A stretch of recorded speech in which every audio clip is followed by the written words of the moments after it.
Hey folks, today is May 27th, Saturday morning, and it's time for a garden update, I think. I finally got my garden enclosed. I'm using some roofing that I just laid on its side and went around the perimeter of the garden. That'll keep all the rabbits out, I hope, unless they want to try digging underneath. But I got me another tote here, IBC tote, and I got this filled with water. I don't know if you can see the water level in here bouncing around on the top here, but that's full of water. It's 275 gallons that I'll be able to use to water the garden during the dry spells. And of course I got my handy dandy hoe out here. I've been working on getting some of these weeds under control, but my potatoes are coming along strong. They're starting to flower out, so I'll be able to harvest some new potatoes here pretty soon. If I dig down under the sawdust there a little bit. But anyhow, I've got over here, I got next row is this is all beets in here. This is double row. This is only about 20 feet long here. The potato row is about 30 feet long. And then next to that I got kale growing in here. I'll be able to get me a bunch of meals off of this here. And down here is bok choy. This is my first time ever trying to grow bok choy, and as you can see, it's flowering and going to be going to seed pretty soon. And I'm going to be needing the seeds to plant next year's crops.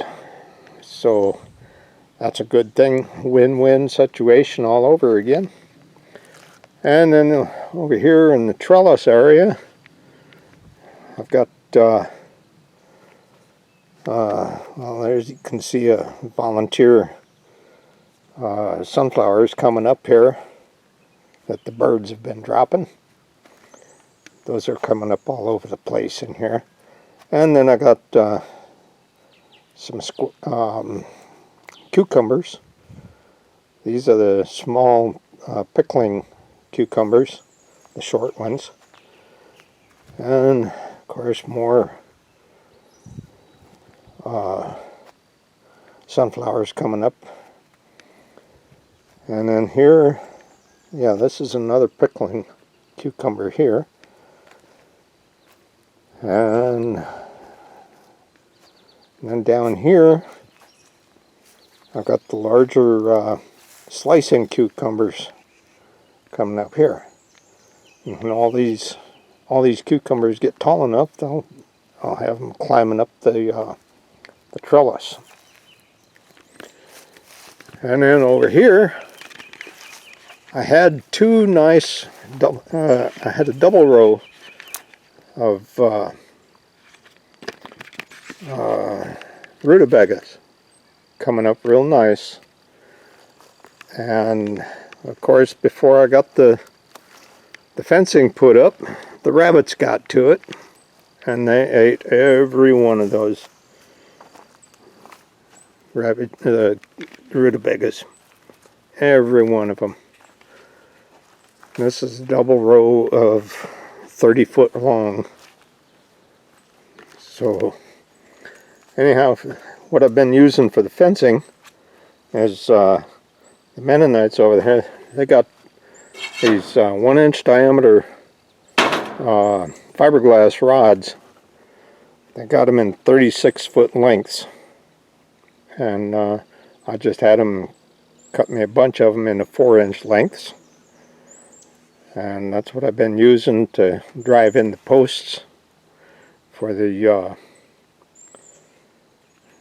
to hold up the siding. So it works out pretty good. And then let's see here. Over here is where I got the rest of the stuff growing. This is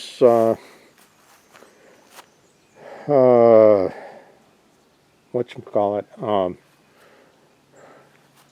Jerusalem artichokes. Yeah, that's what's growing there. And in this one here is Jerusalem artichokes. And then in this one here, I had the Chinese artichokes growing in it. But for some reason, every one of them died off. So I'm looking to plant something else in here pretty soon. And then my garlic, this is soft neck garlic here, coming along good. And they haven't started to bulb out yet, really. So I'm just pouring the fertilizer to them, get them to grow as much as possible. And in here, these are the elderberry cuttings that I had taken, and you can see that they're starting to take off a little bit. A few of them are anyway. Some of them died. I'd planted 8 of them in here, 4 on each side, or 3 on each side, somewhere in there. But a few of them are taken off, and I'll get those transplanted when they get bigger.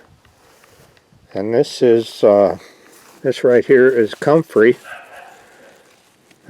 That I thought I'd got it taken out of this tub and replanted in another place, but I must have left a little bit of a root in there and it took off again. But it's mixed in with the onions. These are what they call multiplying onions. And this is more onions here. And you can see they're starting to, or they're putting on all kinds of new little ones. And as soon as these tops die over, these little flowerets will hit the ground and they will multiply, keep multiplying. And then over here I got this is a hazelnut tree that I need to get transplanted. I got that from the Mennonites over there for $25. And this is let's see here. This is a mulberry bush, mulberry tree. And I'm needing to get that transplanted here pretty soon too. And then back here I got a fig tree that needs to be transplanted. So, and of course I got some lawn to mow here too around the area. And this elderberry bush here is where I got the cuttings from that I have replanted in that tote over there.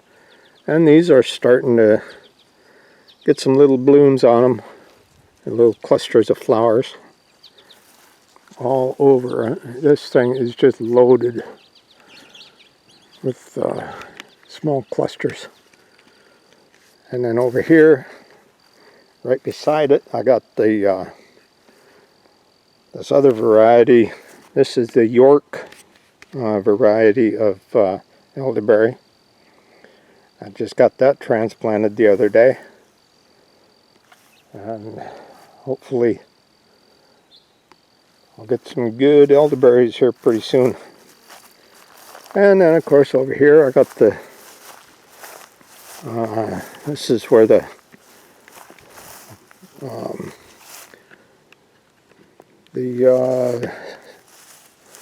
Malabar spinach is growing. And you can see it's coming up there.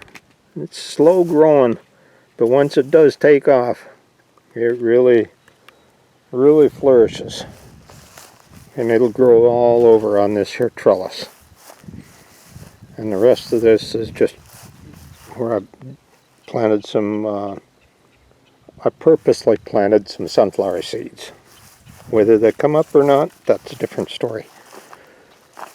And then over here, this is another voluntary sunflower that came up. Thank you to the birds.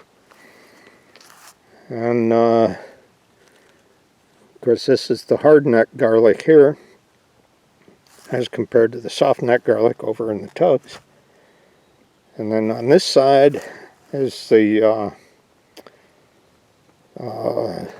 elephant garlic. See, I'm going to have to do something here because the ants have started building up in this bed, and they're starting to smother out my garlic here, and I don't want that to happen. So I'm going to have to do something about those ants. But that's about it for the garden tour. It's just a lovely morning here. It's only supposed to be in the mid-70s today. So we shall end the boring conversation and let you guys go. We'll talk to you another time. Thanks for watching. God bless.